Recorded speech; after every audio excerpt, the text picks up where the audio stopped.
بسم اللہ الرحمن الرحیم۔ اس مضمون میں رسل دنیا میں امن اور خوشی پیدا کرنے کے سلسلے میں ایک بہت ہی دلچسپ مشورہ دیتا ہے۔ اس کے خیال میں چند ایک ایسی چیزیں ہیں جو دنیا کے امن کو غارت کیے ہوئے ہیں۔ پہلا، اقتدار حاصل کرنے کے لیے جنون اور دوسرے پر غلبہ پانے کی جبلیت نے انسان کی خوشیوں کو درم برم کر دیا۔ دوسرا، سیاست اور مذہب میں جنونیت نے انسانی مصیبتوں میں اضافہ کیا۔ تیسرا، مقابلے کا رجحان، نفرت اور ڈر مختلف قوموں میں موجود ہے۔ اس شے نے دنیا کے امن کو غارت کر دیا۔ چوتھا، انسانی خوشیوں کو ختم کرنے والی سب سے بڑی برائی جنگ ہے۔ رسل کا یہ قوی یقین ہے کہ جب تک دنیا سے جنگ کو ختم نہ کیا جائے گا اس کا خواب شرمندہ تعبیر نہیں ہو سکے گا۔ پانچواں، رسل دنیا کے لیے ایک بین الاقوامی حکومت کے تصور پر اپنے نظریے کی وضاحت کرتا ہے۔ اس کے خیال میں دنیا میں امن صرف اسی صورت قائم ہو سکتا ہے اگر دنیا میں حکومت کرنے کے لیے ایک اتھارٹی قائم کر دی جائے۔ لیگ آف نیشنز اور اس طرح کے دوسرے اداروں نے امن قائم کرنے کی کوششیں کی لیکن وہ ناکام رہے۔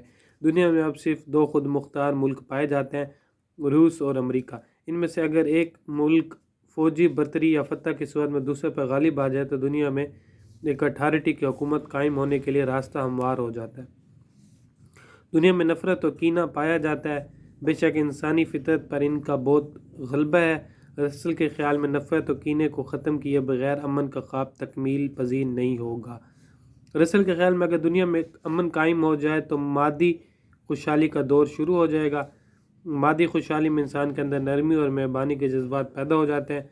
وہ ہمیں ملکہ وکٹوریہ کے عہد کی مثال دیتا ہے۔ ملکہ وکٹوریہ کے عہد میں بڑھتی ہوئی خوشحالی اور دولت نے لوگوں میں سے ظلم کے جذبات کو کم کر دیا تھا۔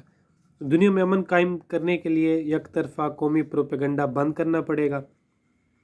پھر بھی شک، ڈر اور اقتدار حاصل کرنے کا جنون اور کینہ دنیا کو پرامن جگہ بنانے کے لیے حقیقی رکاوٹیں ہیں۔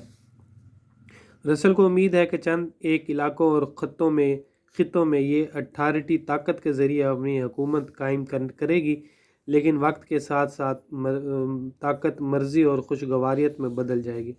اگر تمام دنیا میں ایک بین الاقوامی حکومت قائم ہو جائے تو سائنس تمام دنیا کے لیے فائدہ مند ثابت ہو سکتی۔ رسل کا خیال ہے کہ اگر اس طرح کی حکومت ایک دفعہ قائم ہو جائے تو یہ غیر مستحکم نہیں ہو سکتی۔ دنیا میں وسیع طور پر تشدد کی وجوہات میں سے اقتدار کی کشمکش، مقابلہ بازی اور نفرت۔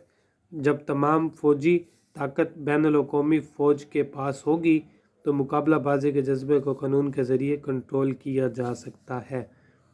دنیا میں ایک حکومت کی تشکیل میں رسل کے نظریات قابل عمل نہیں۔ تمام قوموں کو ایک اتھارٹی کے تحت لانا ایک ناممکن کام ہے۔ دنیا کی اقوام میں وسیع اختلافات پائے جاتے ہیں۔ ایک سپر پاور پر تمام دنیا کے قبضے سے ایک وسیع مہلک جنگ چھڑ سکتی ہے۔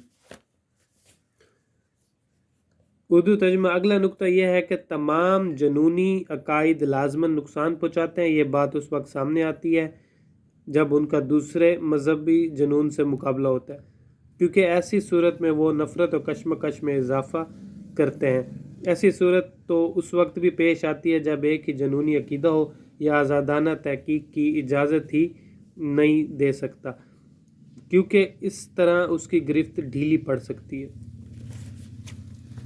نسل انسانی کی بہبود کے لیے سائنس پہلے کی نسبت بہتر امکانات پیش کرتی ہے، مگر اس کے چند شرائط ہیں: جنگ کا خاتمہ، اقتدار کی کلی مساوی تقسیم اور آبادی میں اضافے کو محدود کرنا۔